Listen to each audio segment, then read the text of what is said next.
कांग्रेस की वजह से नरेंद्र मोदी 2 बार प्रधानमंत्री बने। ये बात एआईएमआईएम के अध्यक्ष असदुद्दीन ओवैसी ने अपने भाषण के दौरान कहा और साथ ही कांग्रेस पर जमकर बरसे। 30 नवंबर को तेलंगाना विधानसभा चुनाव हो जाएंगे। इसे लेकर सभी पार्टियों ने चुनाव प्रचार को तेज कर दिया है। तेलंगाना विधानसभा चुनाव में जुबली हिल्स सीट पर चुनावी जनसभा को संबोधित करते हुए एआईएमआईएम चीफ असदुद्दीन ओवैसी ने कांग्रेस पर जमकर निशाना साधा। कांग्रेस के आरोपों पर पलटवार करते हुए ओवैसी ने कहा कि कांग्रेस की वजह से नरेंद्र मोदी प्रधानमंत्री बने।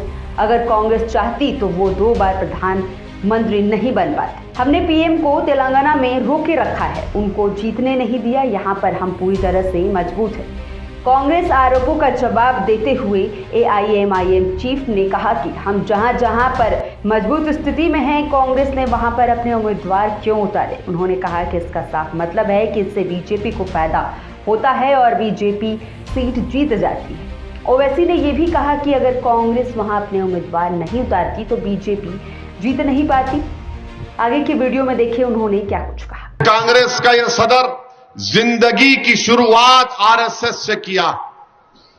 चड्डी पहनकर सालों लट फिराया आरएसएस की। मैं उसको देखा हूं। 1999 के असम्बली इलेक्शन मरूम सैयद सज्जाद कारवान का इलेक्शन लड़ रहे थे, ये वहां पर था। किशन रेड्डी का पहला इलेक्शन था। यही किशन रेड्डी आज बोल रहे हैं कि मैं ओल्ड सिटी में बुलडोजरों से घर को तोड़ दूंगा। किशन रेड्डी के साथ ये काम किया। मैं देखा गुड्डी मलकापुर का वो इलाका उस वक्त कारवान में आता था। आज मोहन भगवत के हुक्म पर कांग्रेस में है।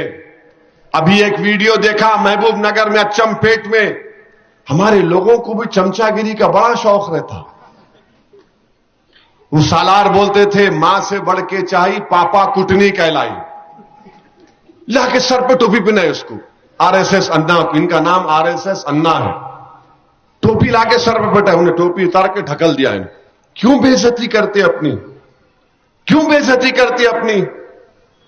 सर ने टोपी बड़ा खुश हुए, मैंने पहनेंगे अच्छा दिखेगा। टोपी निकाल के फेंक दिया। मोदी भी टोपी नहीं पहने थे, याद है ना आपको? याद है नहीं है? मोदी भी टोपी नहीं पहने थे। इन्हें तो ऐसा निकाल के ढकल दिया। इनको इन्हें क्या कर सकते? अब बाद में वहां से मेरे को फोन करे वही उनके साथ में जो लोग थे, साहब इन्हें बहुत खराब आदमी है। मैं बोला मैं इतने दिनों से बोल रहा हूं, अब तुम मेरे को बोल रहे आज खराब आदमी है। हमारा प्रॉब्लम यही है। असदुद्दीन ओवैसी बोले तो जल्दी समझ में नहीं आता। इनको ढकेल दिया। वहां से फोन कर रहे, साहब देखो वीडियो कैसा बेइज्जती से पेश आया। मैं बोला गए क्यों आप मेरे को आके टोपी पहनाना था। नहीं साहब गलती हो गई। इस तरह की सोच रखने वाले हैदराबाद में जब कभी फसाद हुआ उस वक्त कांग्रेस की हुकूमत थी। 2013 तक हैदराबाद में फसाद हुआ। किरण कुमार रेड्डी चीफ मिनिस्टर थे। शादी के सीजन में ऑटो में खवातीन जाती थी तो चाकू मारा जाता था। मजलिस ने अपनी ताईद को वापस लिया था। मैं याद दिला रहा हूं, यह कांग्रेस पार्टी आएगी तो फसाद करवाएगी। ये लोग अपने आपसी झगड़ों के लिए, चीफ मिनिस्टर बनने के लिए, चिन्ना रेड्डी को हटाने के लिए 1990 में फसाद करवाया था। बड़ी तादाद में हमारे हिंदू भाई मारे गए, मुसलमान मारे गए।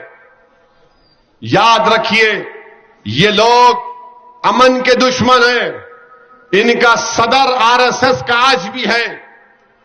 ये सिर्फ मजलिस पर इल्जाम लगाना जानते हैं, सच्चाई बयान नहीं कर सकते। अब इनकी बहन राहुल गांधी की आकर बोल रही है ओवैसी साहब जो है कोई बीजेपी और केसीआर के साथ क्या कोई गाना बोले वो कर रहे। मैं तो नहीं सुनता गाने आने, मेरे को समझ में नहीं आता। मीडिया वाले आके पूछिए आप क्या बोलेंगे। मैं बोला वो गाना क्या है मेरे को नहीं मालूम, मगर हैदराबाद में 3 मार मेरे को मालूम, या 3 मार होने वाला है। यानी कितनी झूठ बोलती है इनकी बहन।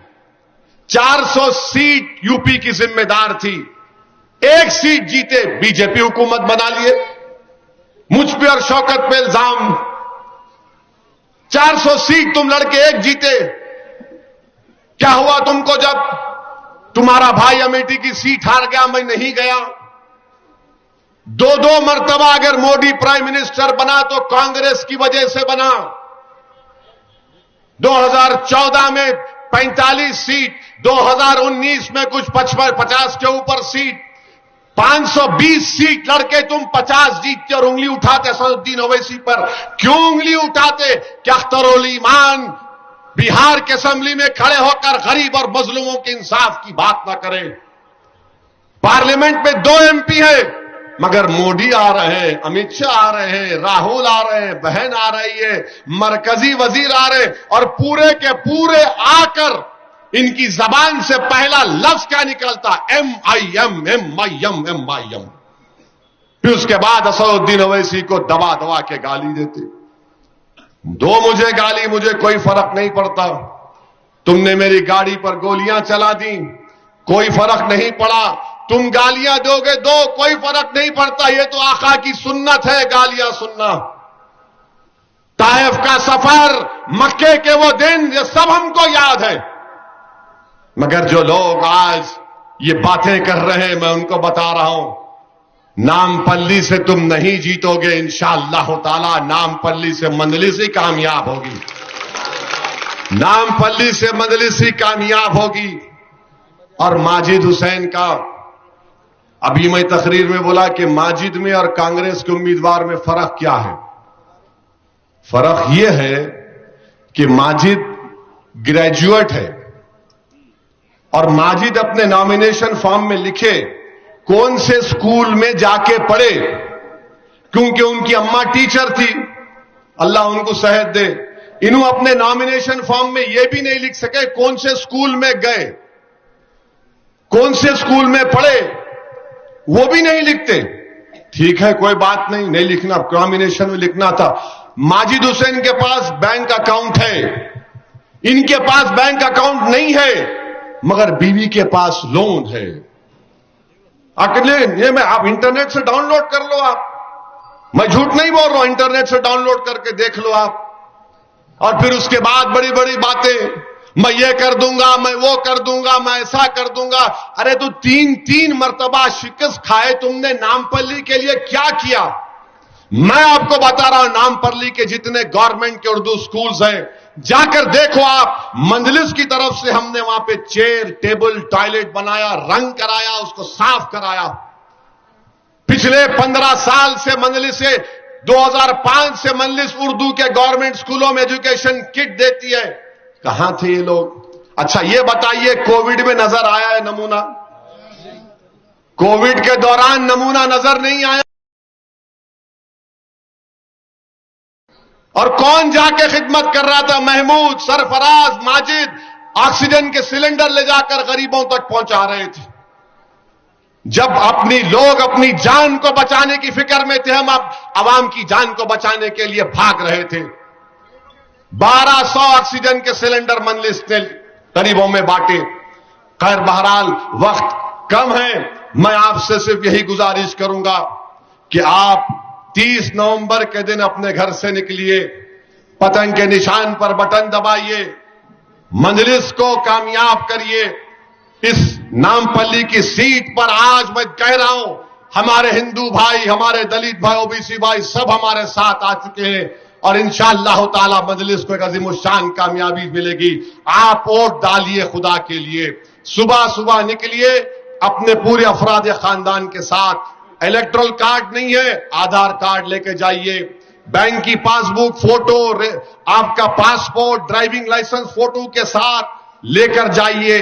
अपने वोट का इस्तेमाल करके पतंग के निशान पर बटन दबाकर अपने इत्तेहाद को और अपने सियासी शऊर का सबूत दीजिए। अस्सलाम वालेकुम व रहमतुल्लाहि व बरकातुहू। हालांकि ओवैसी ने जुबली हिल्स से कांग्रेस सीट पर चुनावी मैदान में उतरे पूर्व क्रिकेटर और पूर्व सांसद अजहरुद्दीन को लेकर भी कई गंभीर आरोप लगाए। उन्होंने कहा कि कांग्रेस के उम्मीदवारों पर 4 पैसे खाने और पैसों के गबन का आरोप है। उन्होंने ये भी कहा कि कांग्रेस हमारे खिलाफ उम्मीदवारों को खड़ा करती है, लेकिन कांग्रेस को यह नहीं भूलना चाहिए कि यह मजलिस का इलाका है। यहाँ से हमेशा मजलिस के उम्मीदवार जीतते आए हैं। मेरा तेलंगाना के नागरिकों से अपील है कि सोच समझ के वोट दें, क्योंकि तेलंगाना को विकास की ज़रूरत है।